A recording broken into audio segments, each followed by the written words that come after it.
Good evening, everyone. I'd like to thank Jamie for the introduction and also the Parr Center for Ethics for hosting this event tonight. Thank you to our panelists for coming out for this important event because it's a discussion that needs to be had. And thank you to the audience for coming out to listen. So I'd like to kick off this discussion by asking everyone, how many of you have either said or heard someone say, thank you for your service to a veteran, by a show of hands?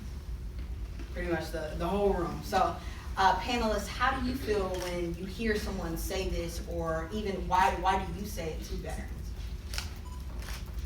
I mean, I would say first off, as far as the perspective we have at the Travis Manion Foundation, yes, there is a need to say thank you, but more importantly, I think there's a need to say, come serve with me, or I want to come serve with you. There's still more work to be done. We're here, we're on the ground in the community, and we have an opportunity to get out and continue to do positive things. So as much as there is a thanks, there's also a let's continue this process, let's serve this out each other here.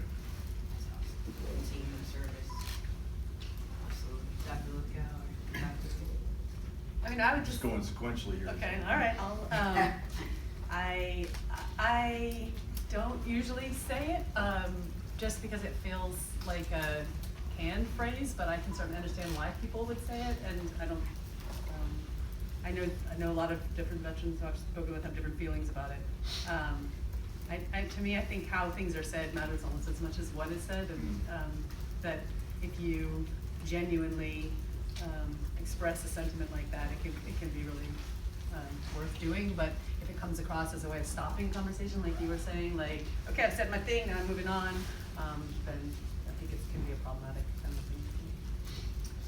thing. I think that's really a good way to put it. It's about the context and about the manner as much as it is about the words.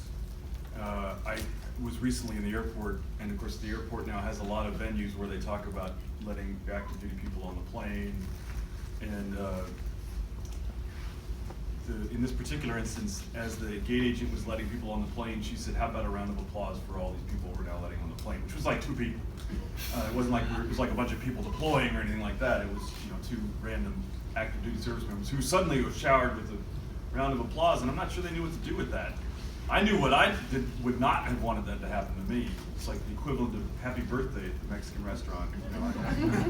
I don't want that kind of attention in that way because it is trivial. It doesn't come from the heart. It's prompted by someone with a microphone. And in the same way, I know I'm just disquisiting right now, but in the same way, I had the same reaction this past week. These 2 things came very close together. I flew on Monday, and 3 days later, I'm watching the Thursday night football game. The Carolina Panthers were playing last week, and they're wearing my uniform, right, with name tapes. The coach has got the brown jersey on with the name tapes, and they've got the camouflage pants and stuff. And that does not support me at all as a veteran. I don't feel like that does anything. I think that dramatically trivializes the experience. And I'm always curious, and that's a very personal reaction. In my job, I don't ask other veterans what they think about these things. I deal with veterans a lot, but I don't have this conversation, so I've always been curious what other veterans would think about that. But my reaction to the whole, when I first noticed it when college basketball teams, especially at that age, so you got college-age kids playing basketball in camouflage uniforms with, in Carolina blue or NC State red, but camouflage pattern. And I just was revolted by that. Because among other things, the training you get in the services is your uniform is supposed to be your uniform. It has to be right, it has to be pressed, it has to be perfect, it represents pride in yourself, and you earn the right to wear it. And to casually put someone in a basketball shorts wearing some facsimile of it has always seemed undermining rather than supportive.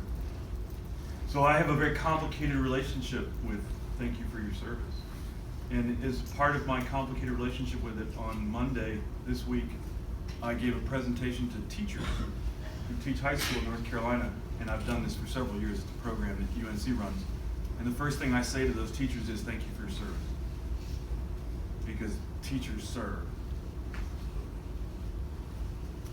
So, Dr. Lee, is there something that you wish civilians would say, or would you rather them not say anything at all and rather just show it like Ali was talking about, rather just show your thank you and continue that service. You're offering me the opportunity to use a lot of words again. So. Again, I have a complicated relationship with it, and my relationship with that phrase extends to my father's, who was a Vietnam veteran and career Army officer. And when I entered the Army, it was 1987 as an active duty, and I was a cadet 4 years prior to that. And my father's service is from 64 to 90 something. And that's a pretty important line in terms of the public's attitude towards veterans and active duty people. And you know, I remember a period in the early 80s when I felt uncomfortable wearing my uniform around town.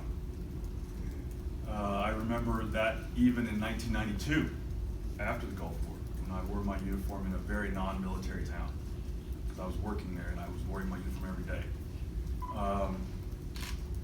And so there's that part of me that experienced that even very peripherally. I wasn't in the 60s or the 70s, but even very peripherally in the late 80s, early 90s, I experienced that just the tiniest sense of discomfort.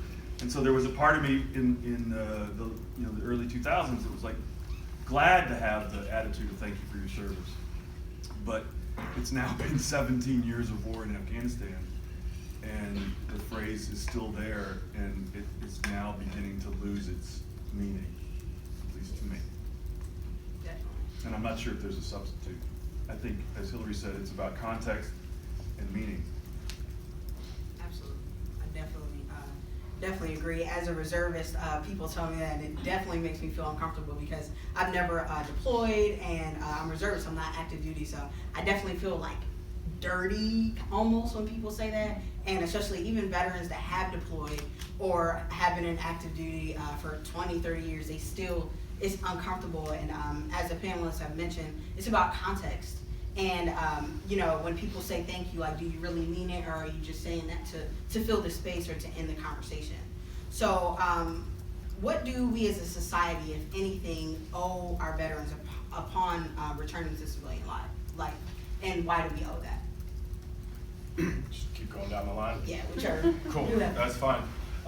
You know, I think when they sign up, rather when they volunteer to serve our nation, you know, they do so going into an all-volunteer military, and when they return, you know, I think that it's our duty as civilians or the greater population to acknowledge that service with opportunity. I don't think any veteran that I've ever met was looking for a hand out.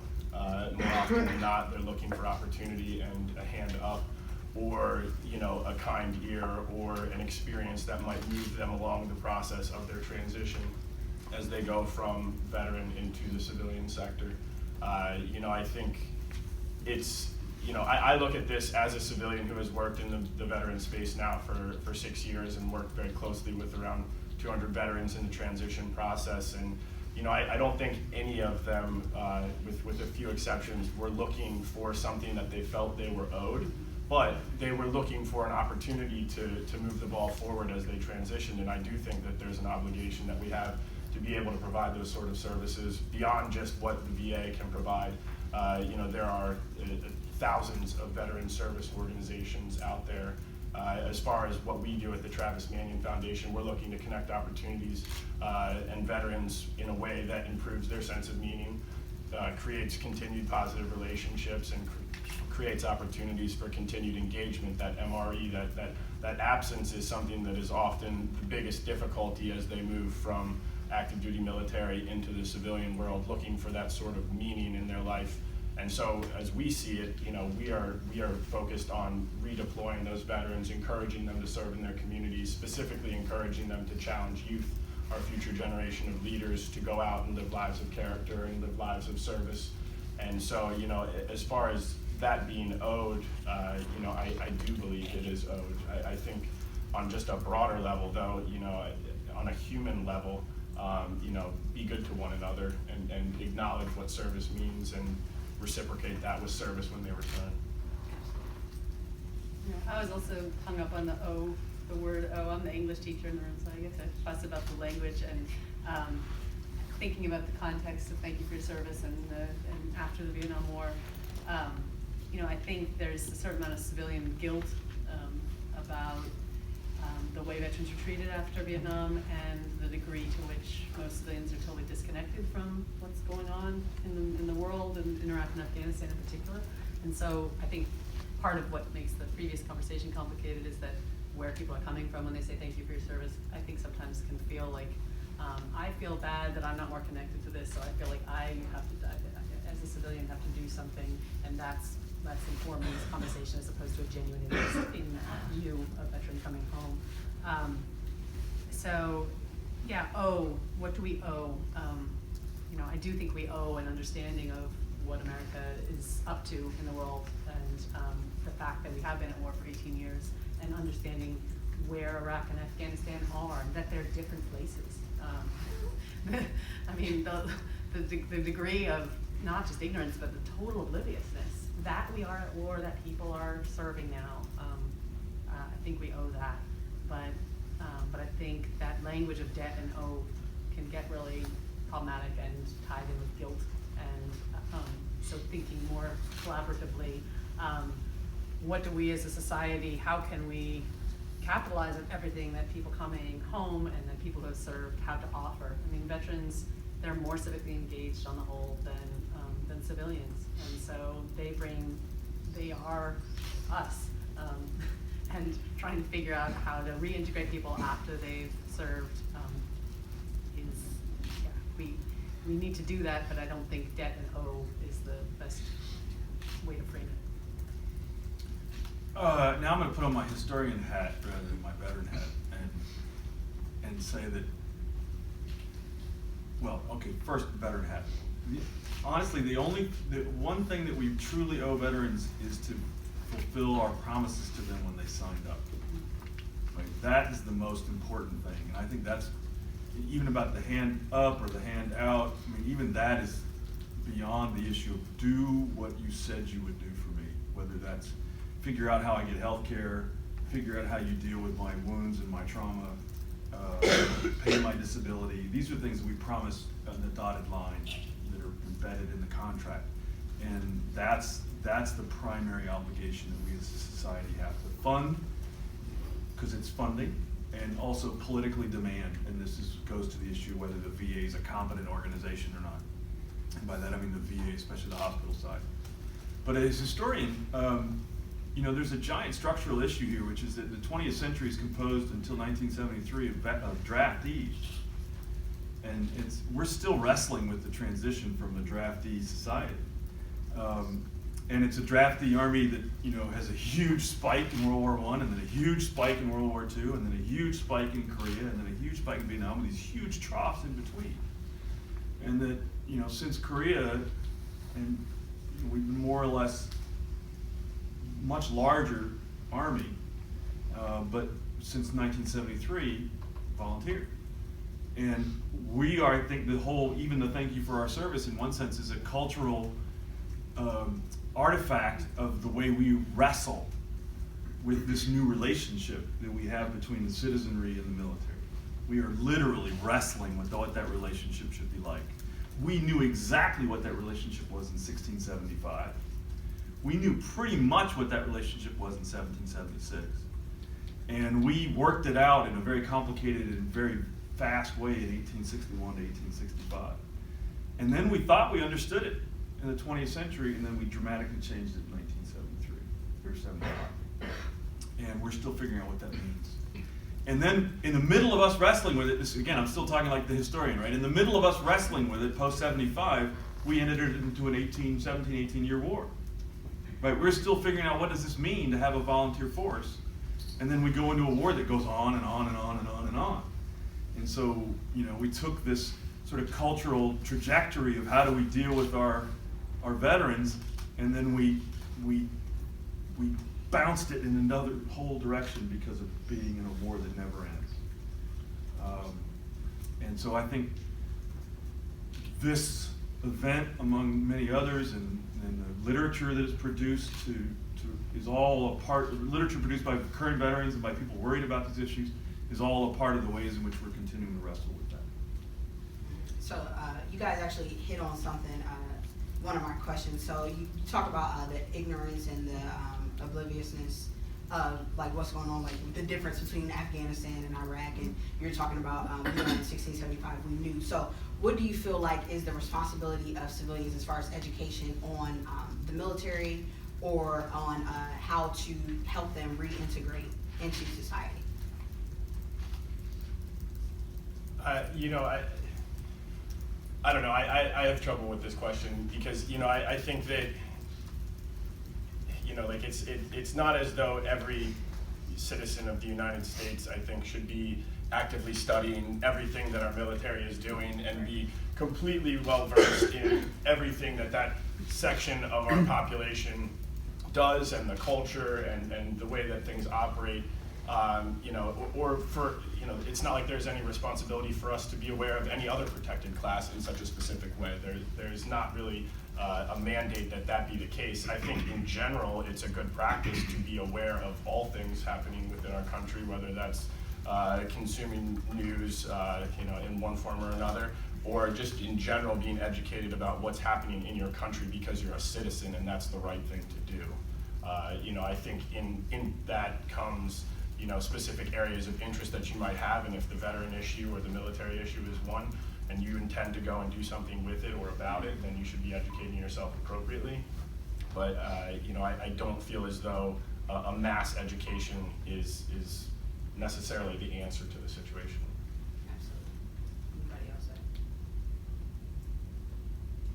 I mean, just creating opportunities for people to serve together on the home front, I think is a really smart way to create a non-artificial learning process there. That's not an answer to the question, but it is.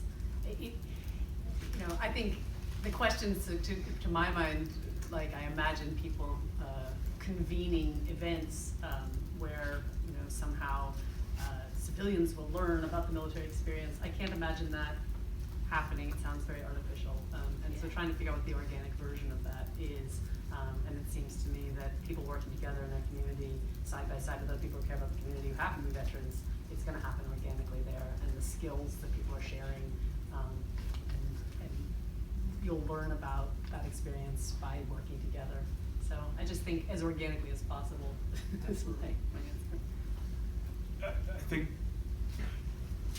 I agree with everything that was just said, and I also, but again, historically, I want to go back to large issues, which is everything I just said a minute ago. I don't want to be painting as if the past was a great system, right? World War II veterans came home to a society that said to them, we sacrificed too. We were on ration cards, we didn't have the work we wanted to have, and we were all in this together. We all pulled on the same ropes together. It was the great unified effort. And the veterans said, what? Really? You didn't go through the same thing I went through, but there were a whole lot more people at home than there were coming back from the front. And so the language and the tropes and the metaphors of the good war and all that stuff swamped the veteran's experience. And so the ability of the veteran to say, I'm damaged, didn't exist. Because the rest of society said, we were all in this together, and it was all for a good cause. Now we have in some ways we have a much more nuanced and complicated relationship with our veterans in a way, because we can all be like, no, we weren't doing anything. We were told by President Bush to go shopping. And so we can be more sympathetic to the veterans' experience as being different than our own, as being a sacrifice that we did not make.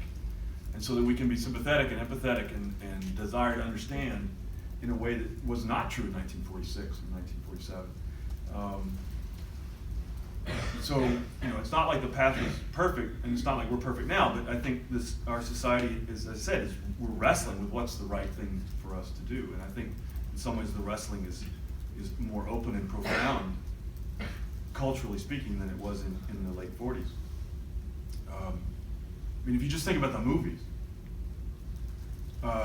late 40s World War II movies versus mid-2000 teens Iraq-Afghanistan movies, much more sophisticated about what is the veteran experiencing, what is the soldier going through, what is it like to go home, even when they're not necessarily great movies. they're still more sophisticated, you know, and they're attempting at least to get inside the head of what somebody has experienced. Some of the best days of our lives. That's pretty sophisticated. That one is, there's always exceptions. Yeah, so, just, Dr. Lithgow, you had mentioned, just, organically learning and educating, like civilians' education on, military. And I'd like to say, I think this event, does that. I didn't even realize, but I think this is an organic way for people to just learn, and just sit and just listen from both a civilian, point of view and a veteran point of view. So, Mr. Besson, I think you said your foundation, you guys work on the reintegration of veterans into the civilian side. So who do you all feel like should, excuse me, let me rephrase that. Do you feel like there should be a mandatory reintegration program? And if so, who do you think should be in charge of that? I know you mentioned the VA, and we all know the issues of the VA. Do you feel like the military should be in charge of that, the VA, or the government, or? I would say, is there any veterans in here that feel as though their transition experience out of the military was sufficient? Are there any veterans in here? Yeah. Yeah. I don't know. I've worked in transition programs, like I said, for the last 6 years, and I don't think I've ever met anyone who's been transitioning out that was like, TAPS was on point. Like, I mean, Army, the Marine Corps, whatever it was, like, they had me so set up. And the reality is, like, for anybody who's getting out of the military, at that point, it's, I mean, if any seniors in here, like, you start to check out. You know, they see the end state, they know they're getting out, and, you know, they're checking off the box to go through that process. I don't think that it is sort of considered, you know, the most resourceful option that they have as they get out. I do feel as though it should be not necessarily something that's like a DoD controlled thing. As our foundation sees it, you know, we would love to be able to get on the bases and provide our Leading with Your Strengths workshop, which is focused in positive psychology and designed to provide opportunities for veterans to assess what it is they do well, understand what those strengths provide, and then leverage those strengths to find a career post-military that's going to bring them, again, meaning, relationship, engagement. We would love to be integrated into those programs, but it's kind of a controlled sort of environment. We do work on bases in that capacity through different transition programs, and we do have success in that effort. I don't think there's any one perfect box, though, that you can just drop a veteran in and they pop out and they've really just experienced the perfect transition, and they're off and running. You know, I think that everybody's experience is going to be very unique, and even more specifically, where they go after they transition will be very unique and will dictate a lot of what they experience in that transition. If you're getting out of the military and you're in San Diego, California, there's any number of veteran service organizations that exist there. There's a VA hospital immediately there. There's an already existing military community, you know, versus getting out, I don't know, name a random place in North Dakota, and say that you got out there where the resources are absent. You might have to drive 4 hours to, you know, your closest VA hospital. The experiences are all very different based on where they are. But just, you know, to circle back, I do think that there are conversations happening on how to better prepare veterans for that transition. I do think that the branches are aware of that conversation, you know, but how productive it is, I can't say, because I can't speak from experience. I just speak from the observation of it. I just have a story that I think is relevant. I have a friend who, unlike most people who came back from serving Vietnam, where you come on a plane and it's very fast, he ended up accidentally on a ship, and not accidentally, but it was a long, slow trip back, and that was a gift to him, that he was stuck on this ship, not with the people he had served with in his unit, but at least with other people who were also coming back from the same theater, in the same branch, and just stuck playing cards for 10 days on a boat. I'm not saying that that is an ideal for a reintegration program, but for him simply to have time that was mandated where he had to be with the people who were sharing an experience, or had shared some aspect of his experience. Ideally, if it could be your unit, that'd be even better. I think there's so many missed opportunities for, you know, people just scatter to the winds, and then a lot is lost. If you can have a meaningful program where people are kept together And part of it is about the kind of skills you're talking about and about all sorts of other aspects of reintegration, but part of it is taking advantage of the fact that you still have a unit together to talk about anything, but just to keep people, I mean, I know people want to leave, but for him, hearing him talk about what it meant, or not even what it meant, just how important it was that he had that time, I think building some time like that was structured into the redeployment process could be incredibly valuable. And I think literature could play a role in it. I think there's a role for the humanities, some kinds of reflection, you know, job skills, yes, mindfulness stuff, like just how do you process experience? So I think it's a missed opportunity, and I think a lot more could so easily be done that would make people's post-service experiences better. Government bureaucracies are notoriously bad at emotions. They don't handle emotions well. And so, TAPS is not designed to handle emotions. And not all veterans come out in need of handling their emotions. When I transitioned out, I had no emotional problems, I swear. Honest. My father made a particular point about being irritated, as a Vietnam veteran. He made a particular point about being irritated about the whole idea that having been a veteran made you more likely to become homeless or more likely to be mentally deranged. And that drove him bats, which is fun. So yeah, I think we don't want to over-focus on the emotional damage that might or not be there, but it's also true. Hillary's story about someone spending time with a unit, spending time with people through the same experience. The Army and the military in general they think in terms of time, distance, and money. How can we get people home the fastest? How can we get them to their next assignment the most quickly? When we flew home in '91, it was one day you're in the desert, and 2 hours, well not 2 hours, but 4 hours later, you're greeting your wife whom you haven't seen in quite some months, and that can be kind of traumatic.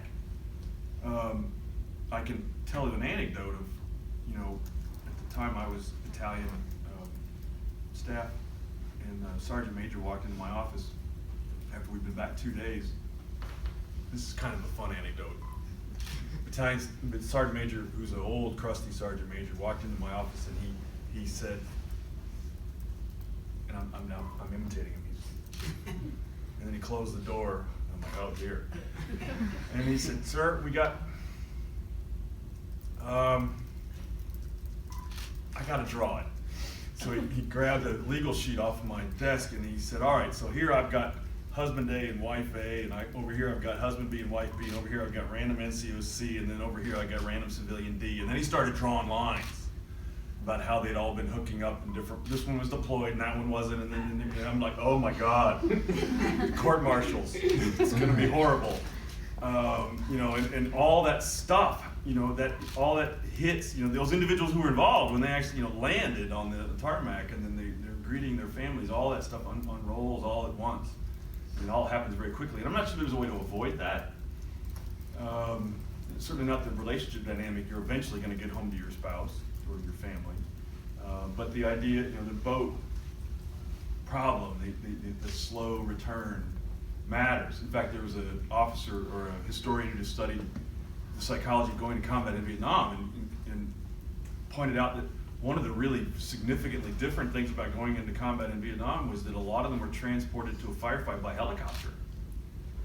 If you think about all the movies you've seen of World War II, they're like walking through fields, and they're, Saving Private Ryan sort of motif. They're moving through the space and landscape. They're engaged in talking. You can't talk on a helicopter, right? You can talk to the crew chief if you got the right helmet, but otherwise you are isolated inside your helmet in the noise box for an hour's flight into a combat zone, and then you jump out of the helicopter, and then there's no site prep time, there's no group prep time, and so this, again, the psychology of the group dynamic and the return from that experience, I think your story helps make sense of that too. Absolutely. So there's actually something that you said, like your dad was talking about the stereotype with mental health illnesses. This is a common thing in the veteran community, military community. So what should we do as a society, university, local, statewide, or nationally about that mental health stigma within the military and from veterans. Like, how can we mitigate that? Should we mitigate that? I'm assuming that, you know. Nobody's gonna say no.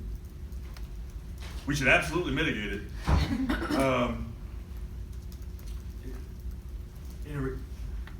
One of my Peace Corps and Defense undergraduates went on to do her master's in public administration at NC State, and her thesis was about what would be the most effective way for a university to do retention and graduation success for veterans. What single one or two things, you know, she was so big data kind of study. She went around all the different universities, looked at the graduation and retention rates for veterans, and she tried to figure out what variable was the most significant. This isn't necessarily about mental health, but it's about reintegration. And what she discovered was a veteran center on campus was the single biggest predictor of veteran retention and graduation. And it wasn't necessarily an emotional support center, although it could have that function. And it didn't have to have like a lounge with free coffee or whatever, but it had to have the ability to answer questions. And it might be that, and this goes to the issue of mental health, you know, it might be about where do I go to get counseling? It might be about where do I go to get somebody to explain my GI Bill benefits? It might be where do I go to find out how to get into the VA hospital? I still don't know how to go to a VA hospital. I've never been to one, have no interest in going to one, but I don't even know if I qualify. And I don't even know where I would go to ask, because God help me, I don't want to walk into the VA hospital and say, am I allowed to be in here? Right? I mean, so you go to the VA center and you ask somebody there whose job it is to have some notion of what you're allowed to do. And that becomes a place, a friendly place, that's designed for you to answer questions like, where can I go for counseling? Right, if I need that kind of support. Setting aside, you know, GI Bill or actual physical hospital issues, but where could I go to talk to someone?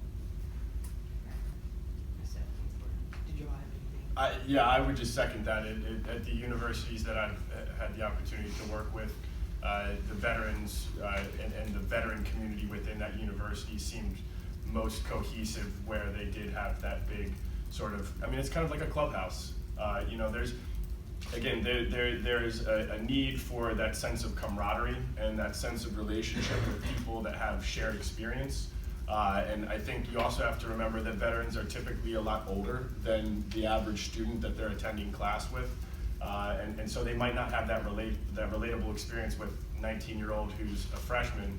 They're looking for that opportunity to connect with 28-year-old who may have crossed paths with them in Iraq and can sit down and BS and just sort of talk about what they're experiencing and share that sort of bond.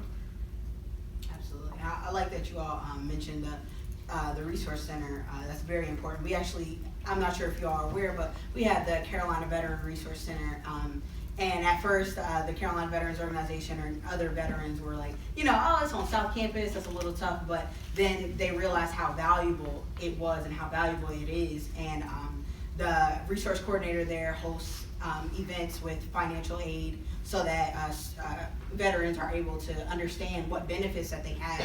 And we also have mindfulness workshops. I know that Dr. Lithgow, you mentioned that. Just that's another way of just reintegrating into society. And I can definitely attest that the Carolina Veteran Resource Center is very helpful here on campus. And so I'm glad that you all mentioned that. And as a plug for student research, the reason there is a campus Veterans Center on campus is because of my students' research. Awesome. That's awesome. Thank you. We appreciate it. So speaking about the university, do you feel like, or do you all believe that all university employees should be required to take some sort of specialized training in order to better help or better serve student veterans? I can't speak from an academic perspective. I mean, do you guys take diversity and inclusion training for other protected classes? So, you know, why not? Would sort of be my proposition. I mean, if you're taking this for other groups that are on campus so that you're able to address and understand what their needs are, I don't understand why that wouldn't be an additional included. Oh no, I agree. I'm laughing only because I had to explain to a very senior official at the administration that veterans are a protected class. They didn't realize. There's the problem. Yeah. And they're like, oh, okay. That means we can do that thing. Yes, it does. It does mean we can do that thing. Absolutely. And I would just say about the training, a lot depends on the quality of the training. You know, there's pretty bad trainings that are worth nothing, and there are good ones that are worth a lot. And you know, I think the one that we're doing right now is really smart and good, and to build student veterans into that, so that you have a chance for the people who are attending the training to actually see real people and not just get a bunch of statistics. Absolutely.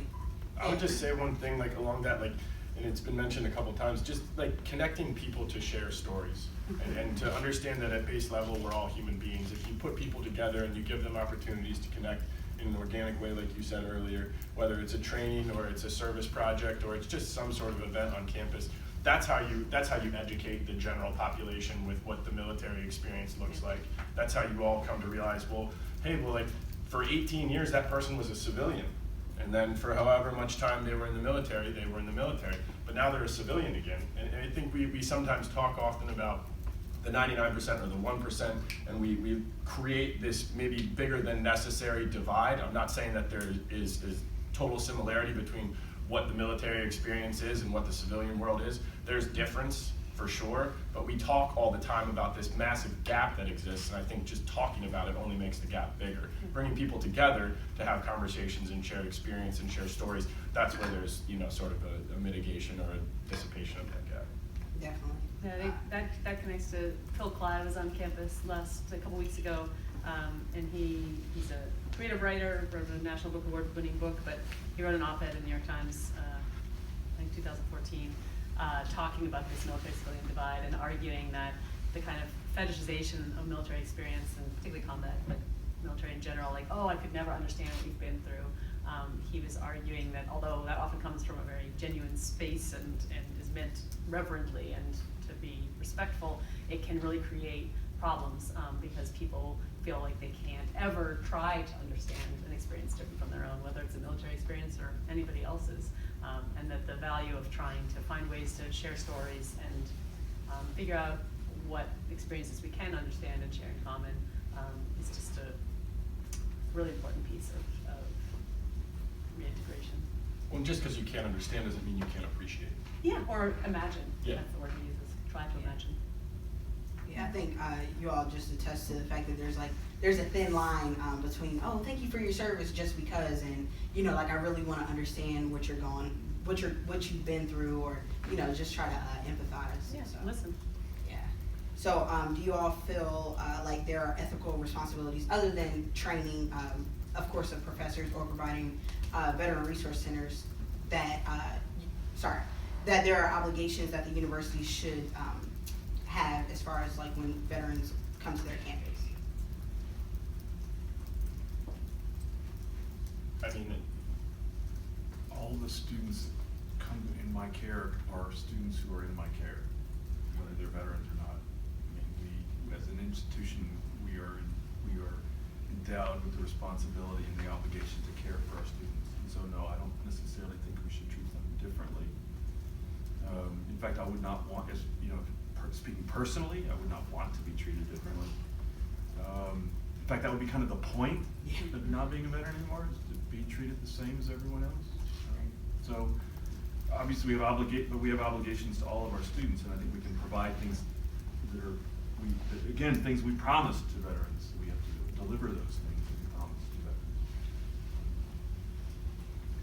I want, you know, if I'm a veteran in classroom, I want to be a good student. That's the way I read the veterans in my class. I get a lot of veterans in my classroom, relatively speaking. That's the way I read what they want. They just want to be a good student. They want to be treated like a good student. They want to be, and occasionally they'll make it known to me they're a veteran, but a lot of them won't even tell me. I'll find out inadvertently or through back channel. Oh, that guy, of course he is. He's 26. At UNC, that makes a difference. I used to teach at the University of Louisville where everybody was 26. So you couldn't spot them. Yeah, no, I mean, Louisville was a commuter campus, lots of non-traditional age students, you know, half the women were breastfeeding, you know, that was a kind of an issue because we were talking about demography of populations and how breastfeeding affects it, so it was relevant. I'm not just talking about that. Those of you who don't know, if you're breastfeeding, you're less likely to get pregnant, but it's not a statistical certainty, so don't go home and say, Professor Lee said I'm not going to get pregnant as long as I'm breastfeeding. That was a running joke in my World Civ class. So, yeah, they just want to do well, and they want to be treated like normal students, I think. Yeah, but I think the university owes it to all its students not to assume that an 18-year-old is a normal student, or that all, you know what I mean? That like normal students is a big category, and University of Louisville is different than here, but there's a lot of diversity among students, and I feel like this institution sometimes assumes that every first-year student is an 18-year-old, and that can be a problem, not just for veterans, but for everybody who doesn't fit that description. So we owe it to our students to know who they are, and meet them where they are, and not just put everybody in one box. And understand that diversity, since they ask for diversity amongst, and diversity comes in different ways, so that's important. So are our moral obligations or responsibilities for society different for veterans that serve in the military versus other first responders, such as firefighters, police officers? And what are those differences, do you all feel? Yeah, I was thinking about this one. I don't know if you want to. If you got something, go I got for it. something small, which is just, I was just trying to think about the differences, and I think the biggest difference is that I don't know a lot of other first responders, so I don't have any, I can't speak to that experience, but the homecoming piece for people who do deploy is huge, and I don't know if there's an equivalent of that for first responders. Hence, I don't know that experience, but reintegration for people who have deployed is a big piece of the military experience that I know, and that to me makes a difference between other first responders and people who serve. I would agree. I would also just add that, in the same way that we ask our military to go overseas or abroad to keep the fight off of our home turf, we also ask firefighters and police officers to be the home front. And both populations transition. I'd like to think that there are opportunities for, a 20-year firefighter as he's getting out, if he is looking for a new opportunity. I'd like to think that there are those resources available to assist him in that process. So, I think there very much is a difference, as Hillary said, but I think at the same time, service is service, particularly in those capacities as military and first responders, and there should be resources available to, acknowledge and support in that. Yeah, I think, very personal opinion, but I think our society could do with a re-energizing the whole concept of service. And that's why I made that comment about saying to teachers that I thank you for your service. People who serve in the State Department are serving. People who serve on ICE are serving. People who serve in the IRS are serving. Right? Because they're working, we may not like the way those bureaucracies function, we may be irritated with some of the procedures that they follow, but those are people who are working nominally in the public good. Right? We get to define the public good by the people we elect. And if people are working in the public good, then that's something that we should acknowledge. And I'm not saying there's not different kinds of service. There absolutely are. Some are potentially fatal and others mostly aren't. IRS, not usually fatal. So, yes, we can categorize service, but I think just re-energizing the whole notion of service. This is why I think that we have gone so far down the road of underpaying teachers, because we allowed, as a society, for that category of service to become devalued in a way that's inappropriate. So I just think we need the whole broad re-energization of that notion. Absolutely. And just going off, one of you had made a comment earlier about draftees. And there are countries such as Israel and I believe South Korea that require citizens to serve in some capacity. Do you all feel like America should do that? Whether that be military service or, as you said, like serving in the government, or what do you think about that? Yes, I think whether it's AmeriCorps, Peace Corps, or some form of the branches of service, I think it would be, I like the idea. I would say this. I would also say that I think everybody should have to wait a table so they have respect for Right. waiters and waitresses. I think that perspective in general is really, really valuable.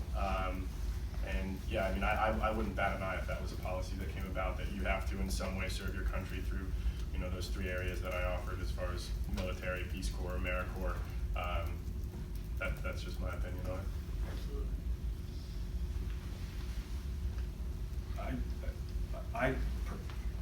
Culturally, personally, yeah, yes. Logistically, I don't know how we do it. I just don't know how it works. Big country, this is a big Yeah. country, a lot of folk. Yeah. So we can't even get people to vote. So logistically, I see all sorts of problems that may create solving them might create more problems than we have with the current system. That's my concern. It's not just that it's hard, but whatever structures you try to create to solve those problems create new problems, right? But as a philosophical concept, absolutely. I mean, you know, everybody had to be in the militia, everybody had to be, you know, the Greek citizens, they all had to fight the phalanx, and all of those things became central to the way those societies function. It's absolutely central to the way societies function, and we are in the midst of a tremendous disconnect between the people who serve and the people who don't. And I'll go so far as to say, you know, the founding notion of virtue, I mean, now I was originally a colonial American historian, so I'm talking about the 18th century now. The founding notion of virtue in this country was service. The Republican liberty, as defined by our founding fathers, was the duties that a citizen owes the state. Not the freedoms and liberties that come with being a citizen of the state, but the duties that a citizen owes the state. And those included things like civic participation, voting, militia service, right? That was virtue. That was the definition of virtue. We have long ago lost that definition of virtue when it's associated with the word liberty. And that's why I agree philosophically that, you know, everybody serving, forced or not, you know, being forced to serve would sort of give that back, but I'm also worried about the logistical downstream consequences. No, I mean, I have that concern about the potential blowback or the unforeseen consequences, but if we can make it happen, there's only upsides to it. And the idea of it's hard to force in general people to do anything. Like you said, people can vote and we can't even get everyone to vote. So yeah, that definitely be tough. What do you all feel are the ethical responsibilities of the government, whether that be local, state, or federal, to veterans, and why? I mean, I would just sort of go off your comment earlier about, like, that as a university, you have a responsibility to take care of your students. That's a community. There's leadership in charge of that community, and they are responsible for the health, welfare, enjoyment, experience that any student at UNC would receive.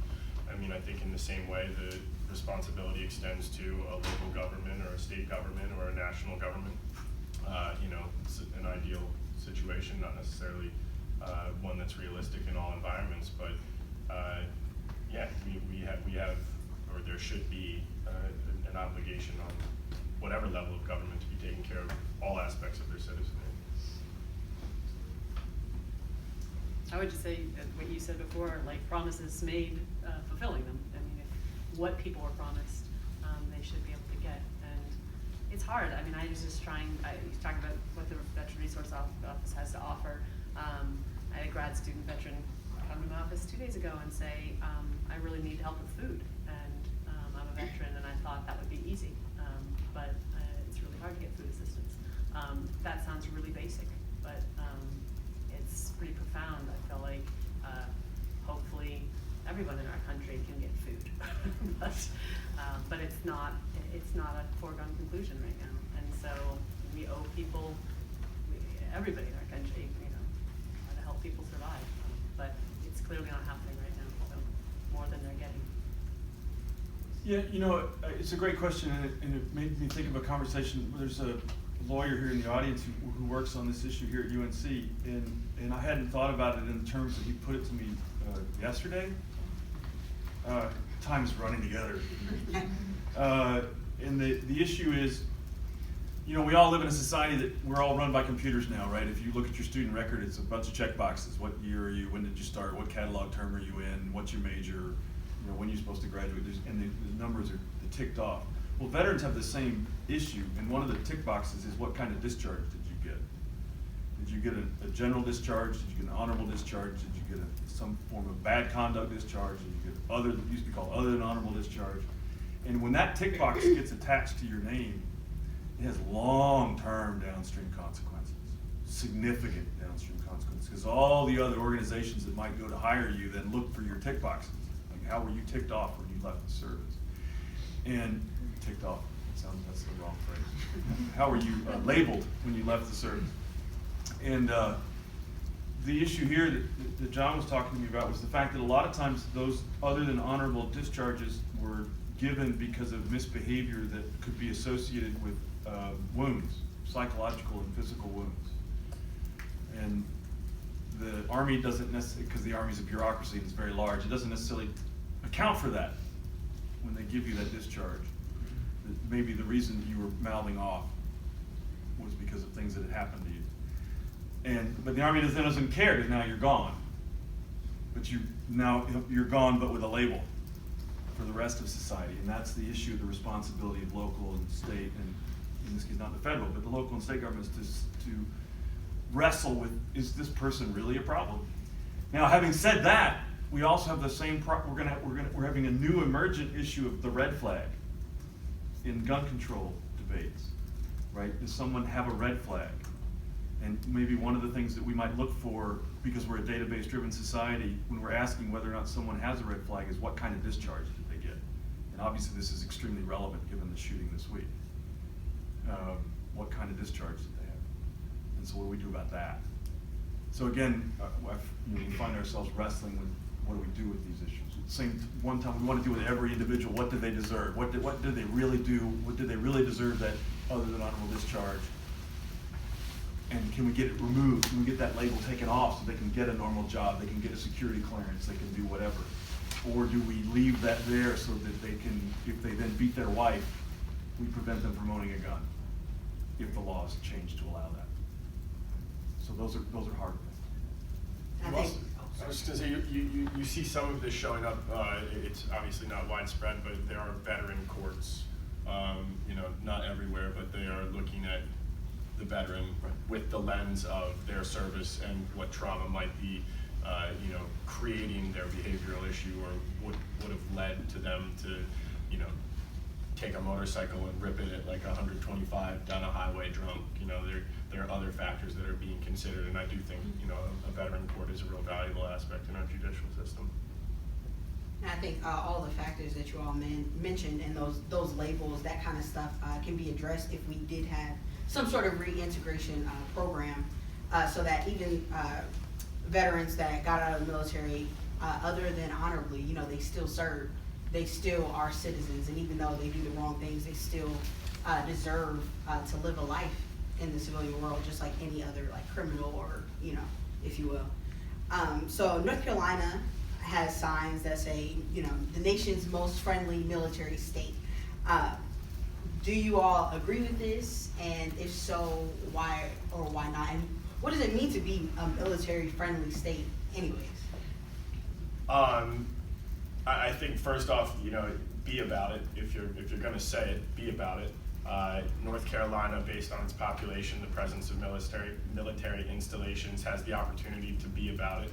I'm a part of a growing organization that's coming out of the Research Triangle Park called the Triangle Veteran Network, that's designed to unite people from the corporate community, from the veteran service space, from the higher education space, with the idea that we have an opportunity to make the area of the Research Triangle a land of opportunity, a land of service, a land of you know, sort of continued positive experience for those who have been in our military. And I think that you know, with that in mind, we are trying to improve the value of North Carolina as a state for veterans. And North Carolina actually loses money if a veteran gets out of Camp Lejeune or Fort Bragg and goes elsewhere. So just from like a dollars and cents side of things, you know, the state should be about it and not just say they are.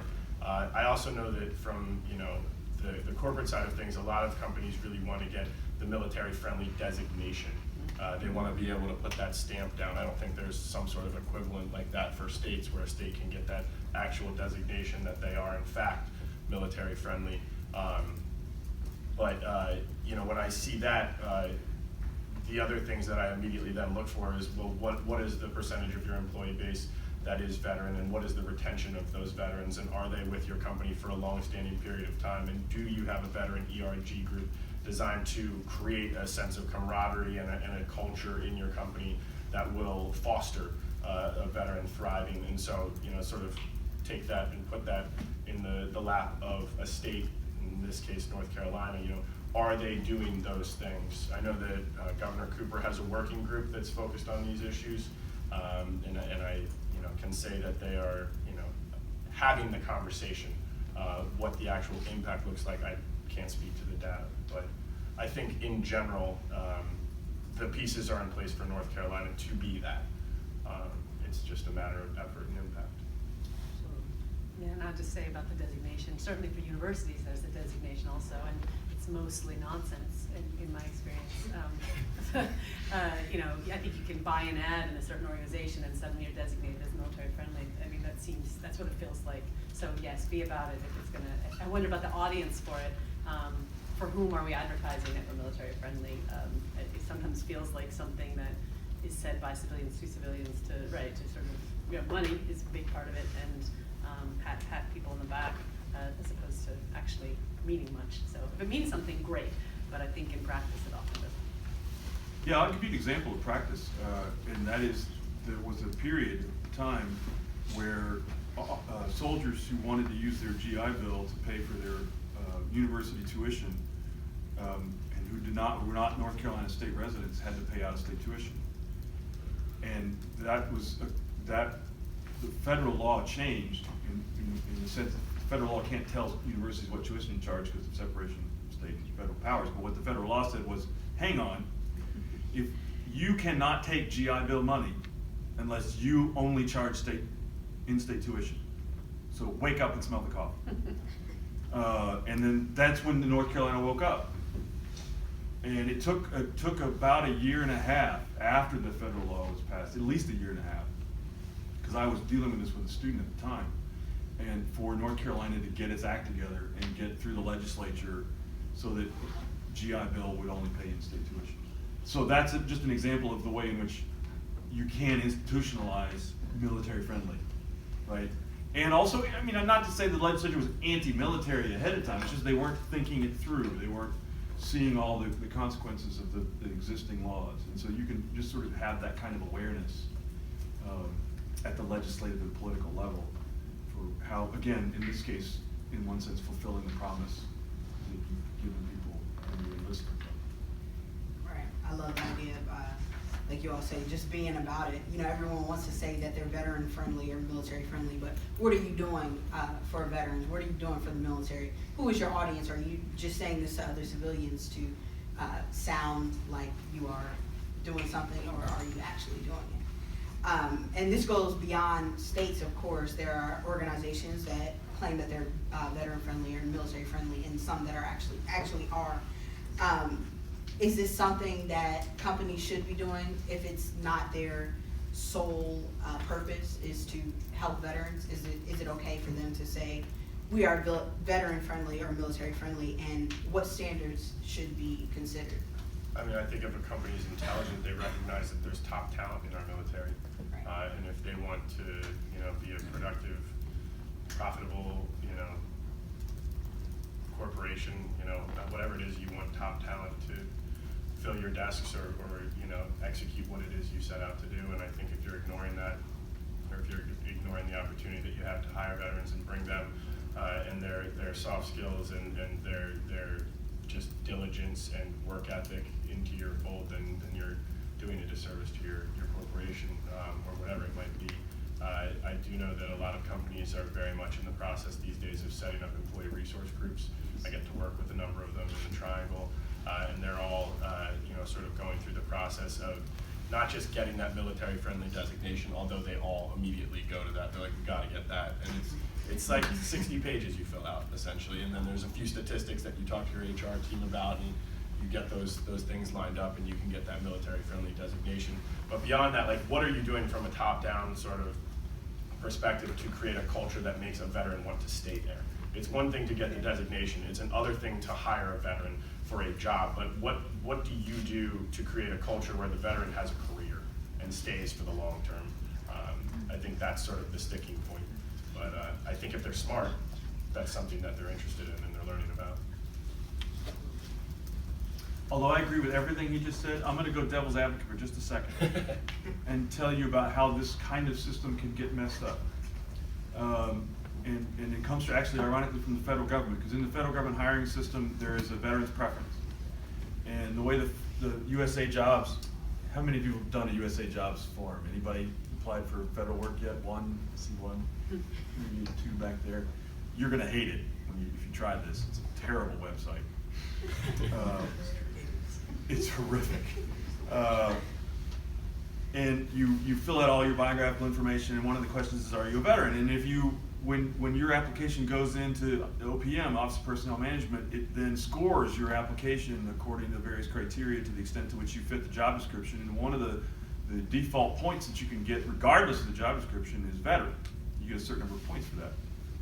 And I know about this piece because of being on advisory boards for Army historical agencies.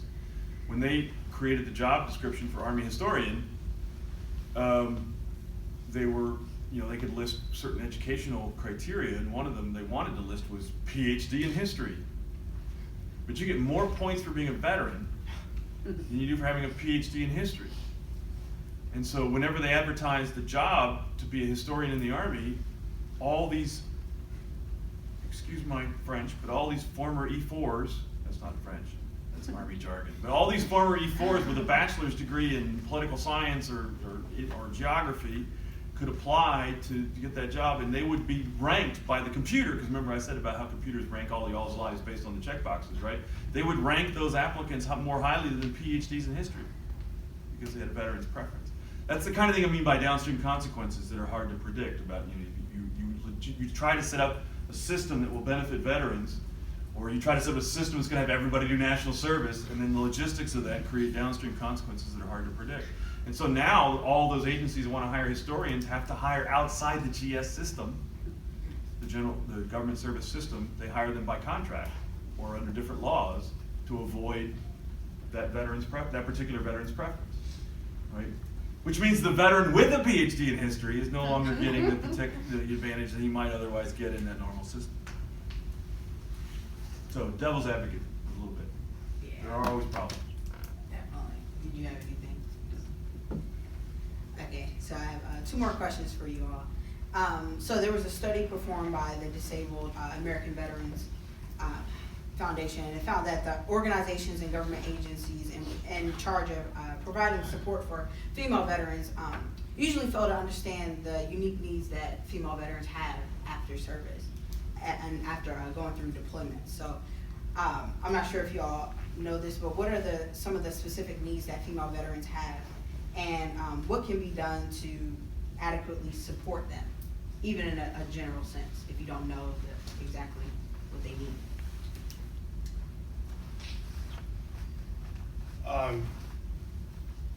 Well, I can only answer from experience. We don't differentiate male, female when we're working with veterans at the Travis Manning Foundation, although we do acknowledge that there are specifically different experiences. One of the ones that is common in discussion when you're talking about females who have served is military sexual trauma.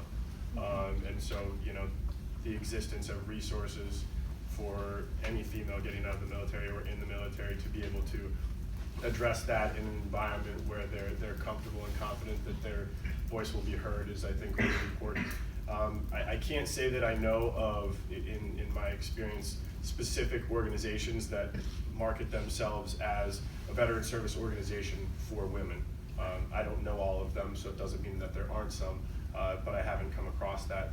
I think, again, everybody's service, male or female, is very unique, and the trauma that anybody could have experienced is very unique. And so to put this, again, this box out there that all females who have served would want to jump into, because that will acknowledge and support them in one specific way, I think is a little short-sighted. You know, I think,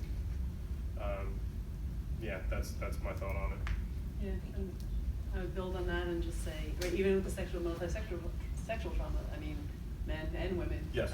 Huge in the men, but not talked about. So, yeah, assuming that just because you look one way or you fit in one experience, everybody's experiences are so different.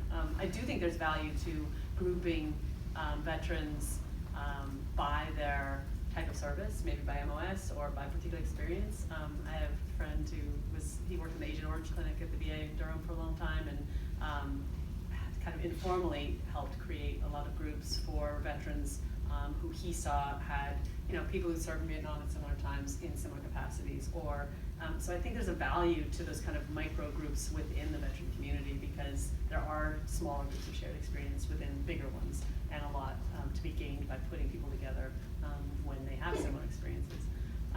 And the other thing is, yeah, there are really interesting narratives by women getting out of the military, just talking about what it's like to try to be one of the guys, and this sort of the residual effects of that as you're transitioning back to civilian life. And I do hear a lot of parallels for people who've served in different capacities with that experience of, you know, when I was in the military, it was very much about being one of the guys, and now I'm trying to figure out what that means for me in the civilian world. Should I continue trying to do that?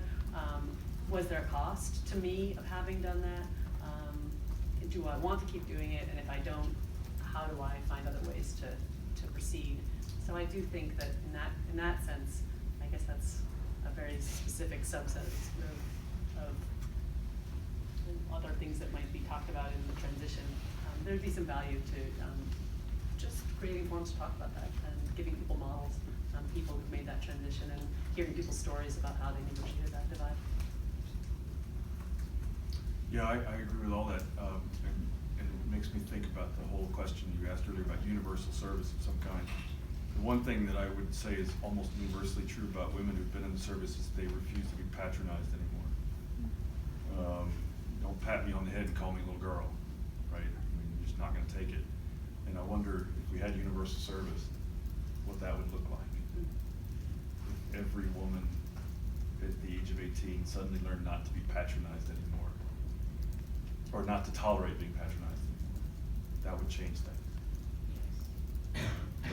Thank you all for those answers. A lot of variation, but just very true. And I love your specific example of, you know, what is it like to be in a male-dominated space and then have to be one of the guys, whether that's actually in your personality or not, and then that transition over to the civilian world. Like, am I still one of the guys, or should I go back to being who I was, even if I've changed? So I have one final question for you all, and it's about the VA. You know, the military and veterans have a love-hate relationship with the VA, and often veterans have to travel like long distances or wait months for appointments at the VA facilities. So should veterans be allowed to go out and seek private care and then be reimbursed for those expenses elsewhere, or should they be required to use VA facilities? Short answer, yes. I mean, I think that the issue that the VA faces is that it wasn't set up to deal with this massive influx of need and care and complexity in that need and that care.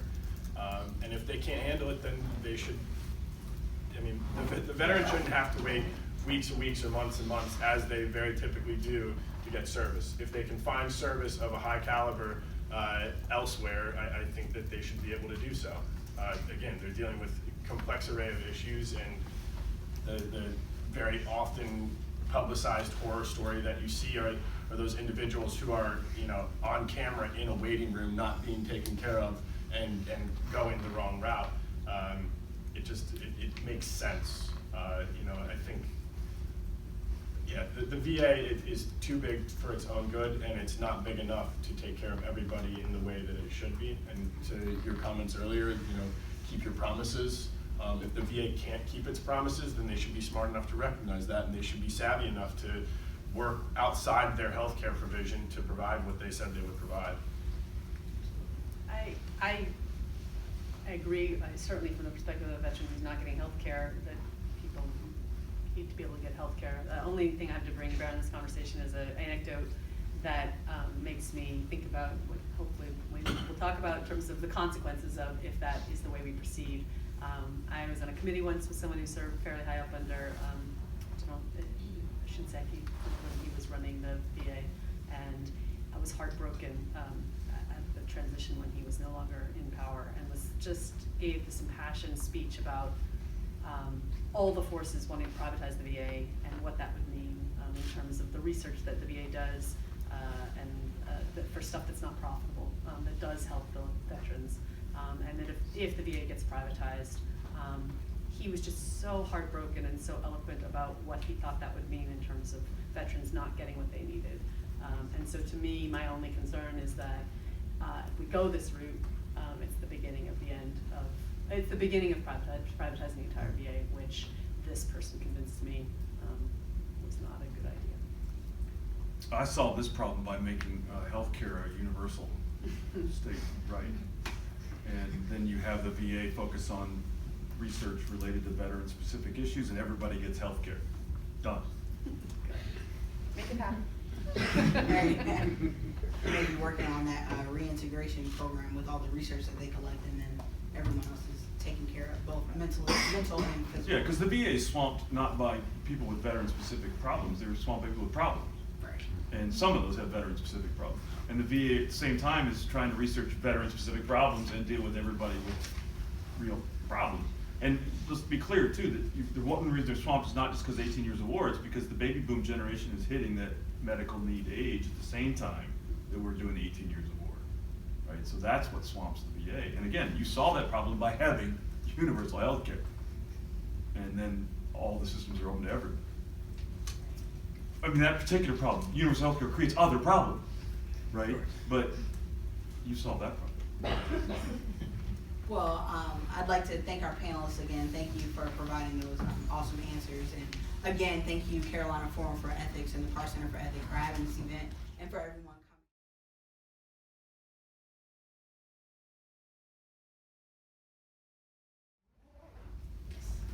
coming. So I'm curious to what extent the moral justification or lack thereof for foreign engagements dictates or delineates what responsibilities we have to service members coming back.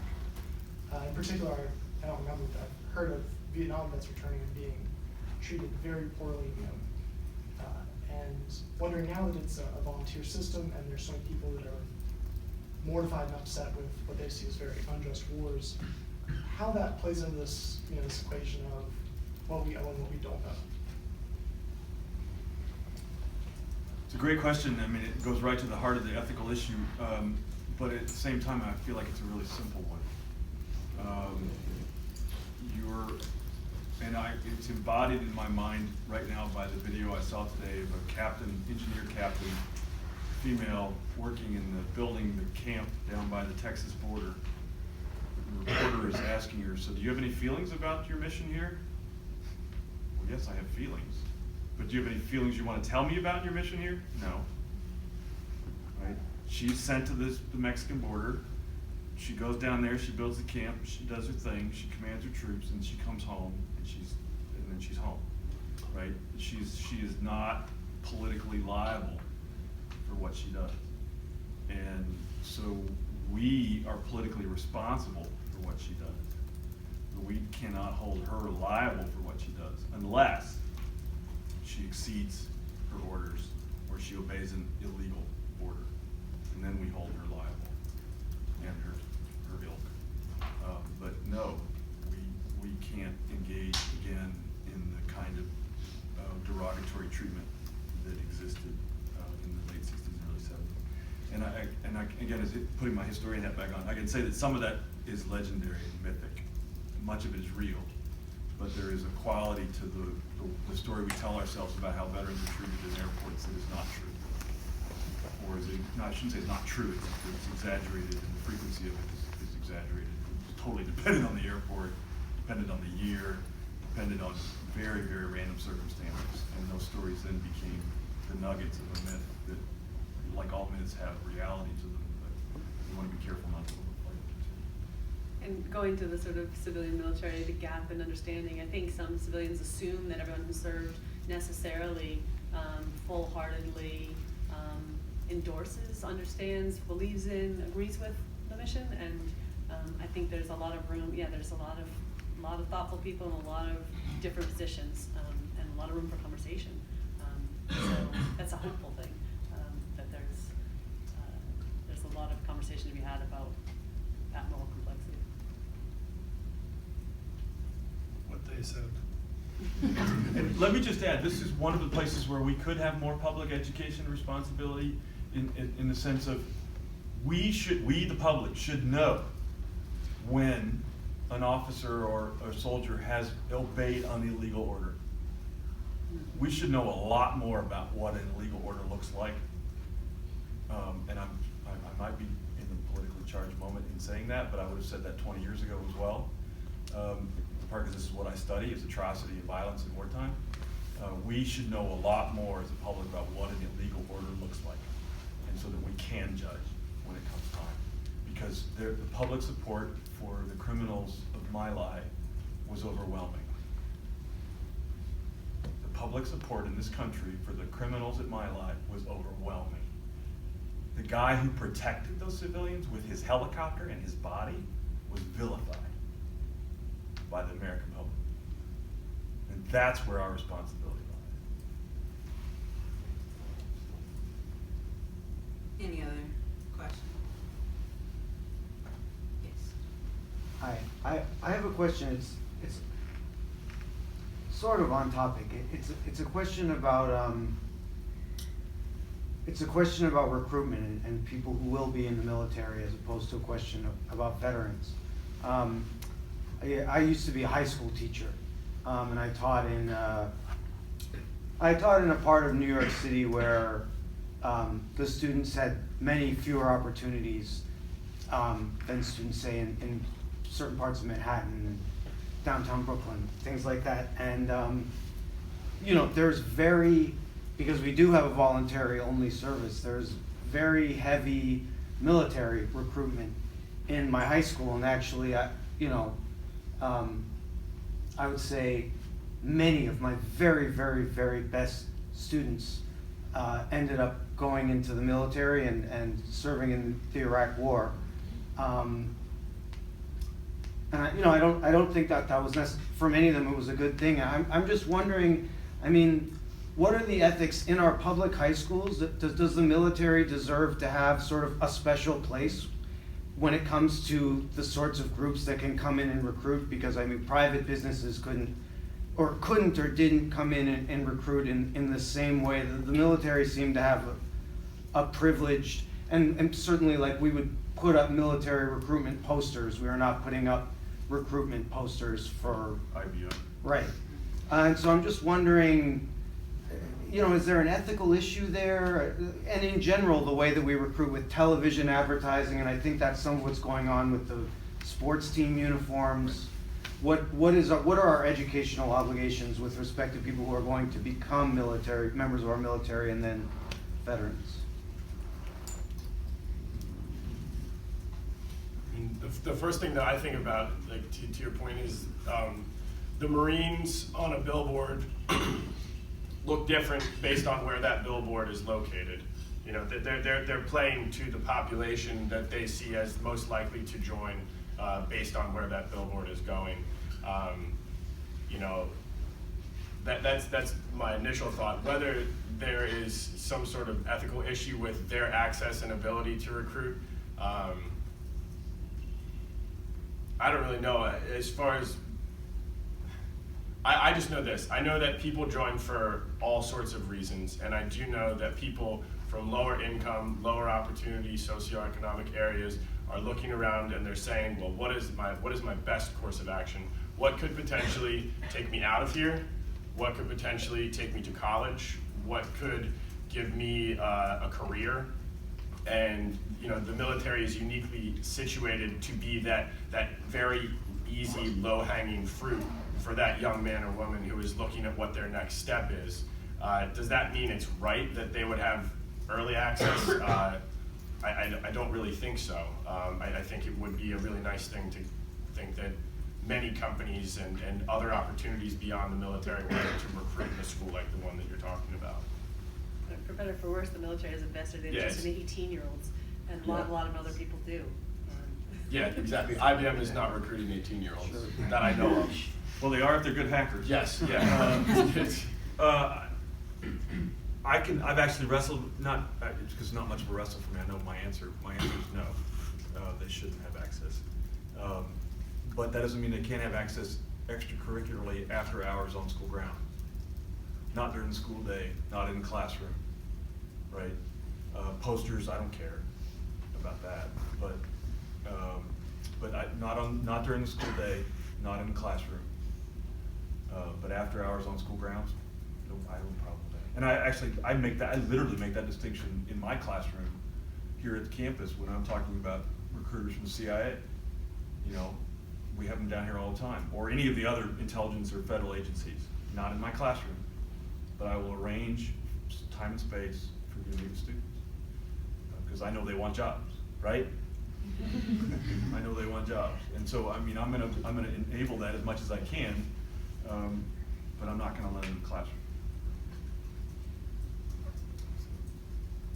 Now, by the way, I know the classroom at college campus is a lot different than the classroom in a high school. So even on the school grounds is an implicit endorsement, and that's why I say after hours. Are there any other? Yes. So I'm not exactly sure how to frame this, but I really like the idea of how important it is to have opportunities for organic interactions with people who have different experiences from us, regardless of what those experiences are. And y'all up there have had many different sorts of organic experiences with veterans. And I just invite you to share something that you think is like incredibly profound about one of these interactions, or something that you learned from one of these interactions, either the book group or from your work helping to reintegrate veterans or through teaching. Like, what is an especially profound interaction that you've had that you really learned something? I think a lot about the ability to appreciate and listen and show compassion versus attempting to show or act as if I understand. Running transition programs for veterans as a civilian, going into it in general, I had in the back of my mind, be authentic. Don't try to be something that you're not. Don't pretend that you were in the service.